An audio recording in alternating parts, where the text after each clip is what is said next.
I accidentally pulled off the perfect heist, and I don't think anyone will ever realize it. Throwaway for obvious reasons. I'm not a criminal. I don't even jaywalk. I once returned a library book early because the due date stressed me out. That's why what happened still doesn't feel real, even though it's been 3 years and nothing has come back to bite me. This wasn't planned. That's important. I was working a boring temp job at a place I won't name, doing data entry and pretending not to hear coworkers talk about crypto. The building was one of those glass and concrete cubes where everyone assumes everything is monitored, logged, and triple-checked. It wasn't. There was a gap. Not a dramatic one. Not lasers or alarms. Just a small, dumb gap created by people assuming someone else was paying attention. I noticed it by accident. I thought I'd screwed up. Then I realized I hadn't. I tested it once.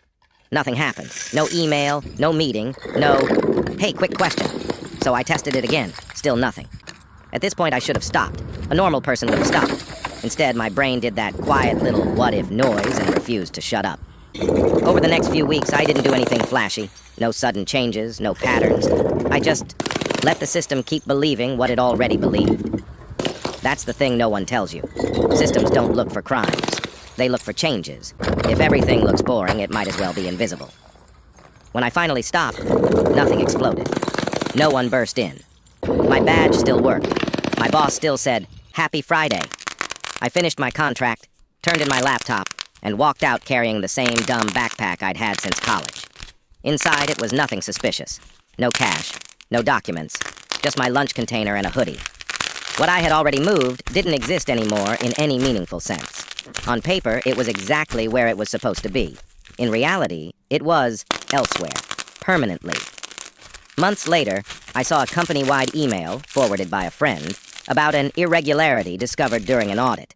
They blamed a software vendor, then a process update, then a reorg. No police, no investigation anyone talked about. Just meetings and buzzwords, and everyone quietly agreeing to move on. No one ever looked at me. I didn't get rich. I didn't buy a yacht or disappear to another country. I paid off my debts. I helped my sister. I sleep better than I used to. Sometimes I think about how fragile the whole thing was. How if one person had been a little more curious, or a little less tired, this would be a very different post. I'm not proud. I'm not guilty either. Mostly I'm just aware now.